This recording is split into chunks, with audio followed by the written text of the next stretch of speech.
प्रिय विद्यार्थियों, नमस्ते। एमए उत्तरार्ध के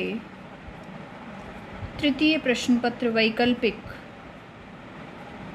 गद्य, पद्य एवं चंपू नामक प्रश्न पत्र में महाकाव्य नैषधीय चरित का प्रथम सर्ग लगाया हुआ है। अतः आज इस व्याख्यान के अंतर्गत नैषधीय चरितम के बारे में एवं महाकवि श्रीहर्ष के बारे में तथा उनके कला वैशिष्ट्य के बारे में चर्चा करेंगे।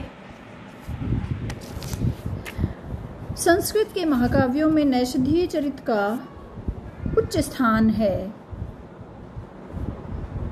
यूँ तो संस्कृत में काव्य बहुत हैं, परंतु पठन पाठन में लघुत्रयी, बृहत्त्रयी और पंच महाकाव्य बहुत ही प्रसिद्ध हैं।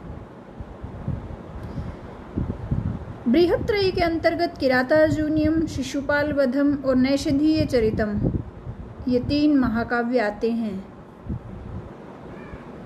और कुमार संभव, रघुवंश, किरातार्जुनीयम, शिशुपाल वधम और नैषधीय चरितम ये 5 महाकाव्य पंचकाव्य के रूप में विख्यात हैं और पठन पाठन में बहुत अधिक प्रचलित भी हैं। इन दोनों विभागों में व्याकरण के यथोत्तरम मुनीनाम प्रामाण्यम इस उक्ति के समान पूर्व की अपेक्षा पर श्रेष्ठ माने गए हैं। लोकोत्तर चमत्कार, रस, भाव, ध्वनि, अलंकार, पदलालित्य और वर्णन तथा प्रमाण, इन सभी में असाधारणता इत्यादि गुणों से नैषधीय चरितम महाकाव्य सभी काव्यों में श्रेष्ठ माना गया है। और जैसा कि आपने सुना होगा, क्योंकि यह उक्ति विशेषतया अधिक प्रचलित है, उपमा कालिदासस्य भारवेरर्थ गौरवम नैषधे पदलालित्यम माघे शन्ति त्रयो गुणा। इस उक्ति से नैषधीय चरितम में पदलालित्य की विशेषता होने पर भी तीनों गुण होने से माघ की विशेषता परिलक्षित होती है। परंतु तावद भारवेर भाति यावन् माघस्य नोदयः उदिते नैषधे भानौ क्व माघः क्व च भारवी। अर्थात भारवी की कांति माघ के उदय के पहले ही शोभित होती है, परंतु नैषध रूपी सूर्य के उदय होने पर कहाँ माघ और कहाँ भारवी। इस उक्ति से नैषधीय चरितम महाकाव्य की पूर्वोक्त दोनों काव्यों से श्रेष्ठता जानी जाती है। श्रीहर्ष का जीवन चरित्र के बारे में कुछ चर्चा कर लेते हैं। नैषधीय चरितम महाकाव्य के कर्ता महाकवि श्रीहर्ष के पिता का नाम श्रीहीर और माता का नाम मामल्ल देवी या अल्ल देवी था। यह बात काव्य के प्रत्येक सर्ग के अंत में स्थित श्रीहर्षः कविराज राजी मुकुटालंकार हीरः सुतम श्रीहीरः शुशुवे जितेन्द्र चयम मामल्ल देवी चयम, इस पद्य से मानी जाती है। ऐसा भी कहा जाता है कि किसी उदयनाचार्य नामक पंडित से श्रीहर्ष के पिता श्रीहीर शास्त्रार्थ में हार गए थे।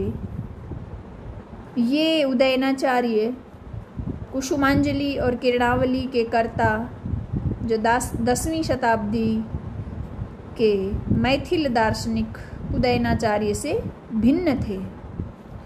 और अंतिम समय में श्रीहीर ने अपने पुत्र श्रीहर्ष से इस पंडित को शास्त्रार्थ में जीतने का अनुरोध किया था।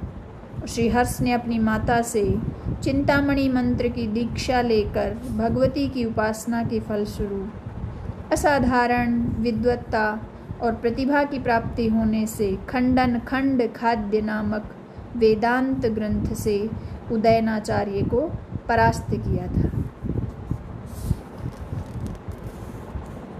असामान्य वैदुष्यपूर्ण प्रतिभा के कारण जब इसकी रचना दुरूह हुई तब अपनी कृति को बोधगम्य कराने के लिए उन्होंने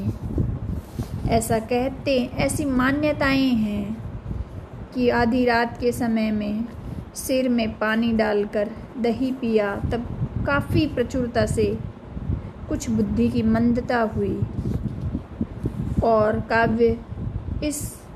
और इसके पश्चात इनका काव्य समझने में लोग समर्थ हुए, ऐसी अनुश्रुति है। यह निश्चित नहीं है लेकिन ऐसी जनश्रुति है, ऐसा लोग कहते हैं। श्रीहर्ष का समय विक्रम की 11वीं शताब्दी है। ये न्याय, वेदांत आदि अनेक शास्त्रों पर पूर्ण अधिकार रखते थे और इनका यह नैषधीय चरितम नामक जो ग्रंथ है ये बहुत ही प्रसिद्ध ग्रंथ है। इसमें समष्टि रूप से श्लोक संख्या 2828 है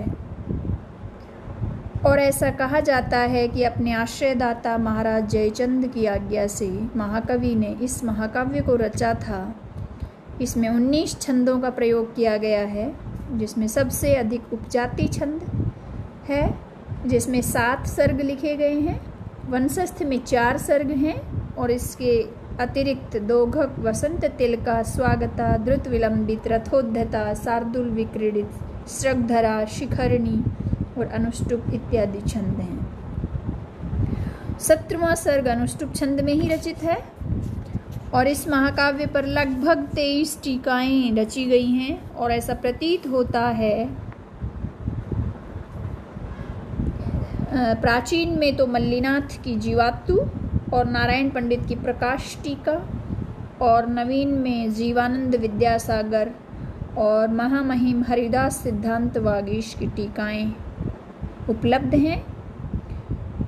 श्रीहर्ष के ग्रंथों में नैषधीय चरित और खंडन खंड खाद्य उपलब्ध हैं और इनकी जो रचनाएं हैं वो अप्राप्य हैं।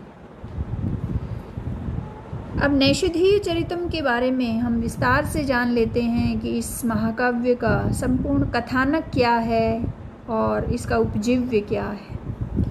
नैषधीय चरित का उपजीव्य है महाभारत का वन पर्व स्थित नलोपाख्यान। इसके प्रारंभ में नल के अनुपम गुणों का विस्तार से वर्णन किया गया है और दमयंती के पूर्व अनुराग की भी विस्तृत चर्चा की गई है। इसके पश्चात नल की दमयंती में आसक्ति और दमयंती के विरह से अधीर होकर राजा वन विहार के लिए जाते हैं। वहाँ तालाब के पास एक हंस को पकड़ते हैं, मनुष्य की वाणी में उसका विलाप सुनकर उसको छोड़ देते हैं।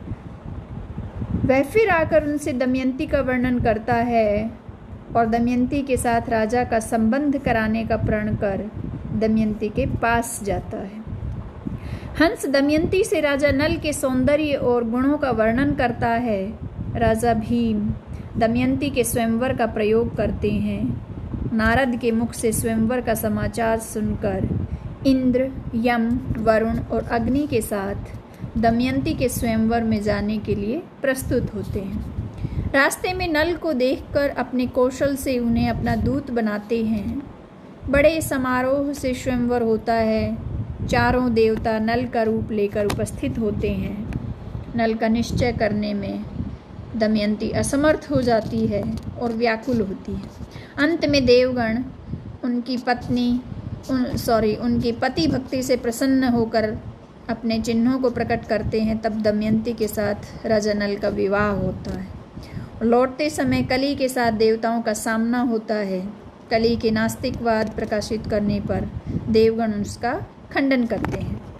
कवि नल के ऊपर कुपित होकर उनको पीड़ित करने का प्रण करके द्वापर के साथ अन्यत्र कहीं उपयुक्त स्थान न देख करके बगीचे में रहकर अवसर ताकता रहता है और अंत में नल और दमयंती की प्रथम मिलन रात्रि का मनोहर वर्णन करके ग्रंथ समाप्त हो जाता है। नैषधीय चरितम महाकाव्य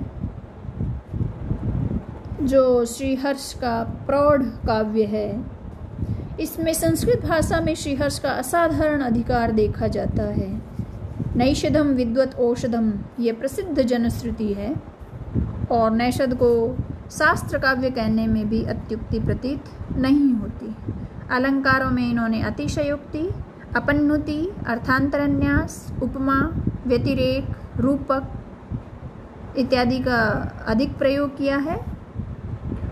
नैषधीय चरित के 13वें सर्ग के 34वें श्लोक में इन्होंने पंचनली का वर्णन किया है। यह प्रतियोगी परीक्षाओं में बहुत अधिक पूछा जाता है कि पंचनली का वर्णन नैषधीय चरितम के कौन से सर्ग में किया गया है। पंचनली का वर्णन करने में अद्भुत और असाधारण वैदुष्य महाकवि श्रीहर्ष ने दिखाया है और नैषधीय चरितम में प्रसाद गुण और वैदर्भी रीति का पर्याप्त प्रदर्शन होने पर भी माधुर्य और ओज गुण और पांचाली आदि रीति की भी प्रचुरता देखने को मिलती है। नैषधीय चरितम के प्रथम सर्ग जो सिलेबस में लगाया हुआ है, इसकी संक्षिप्त कथानक कुछ इस प्रकार है। निषद देश के महाराज नल के गुणों का इसमें विस्तार से वर्णन किया गया है। उनके गुणों को दूत, द्विज और बंदी आदि से सुनकर विदर्भ देश के नरेश भीम की पुत्री दमयंती का उनमें पूर्वराग का वर्णन किया गया है। उसी तरह दमयंती के लोकोत्तर सौंदर्य और गुण को सुनकर उन पर नल के अनुराग का वर्णन है। दमयंती के विरह से व्याकुल होकर सभा भवन में रहने में नल की असमर्थता, मन बहलाने के लिए बगीचे में जाने के लिए उनकी इच्छा, नल के घोड़े का वर्णन, घुड़सवार अपने वयस्यों के साथ उपवन में नल की यात्रा का वर्णन, उपवन के साथ वहाँ के तालाब का विस्तार से वर्णन, वहाँ पर एक सुनहरे हंस को देखकर नल द्वारा उसका ग्रहण, मनुष्यवाणी में नल की निंदा कर अपनी माता हंसी और बच्चों की शोचनीयता को प्रकाश कर हंस का अति करुण विलाप करना, उससे आर्द्रचित्त होकर सहृदय नल का उसे छोड़ देना। ये पहले सर्ग की कथा है।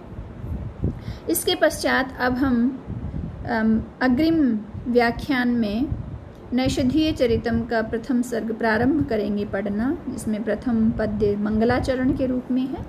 वहाँ से हम प्रारंभ करेंगे। धन्यवाद।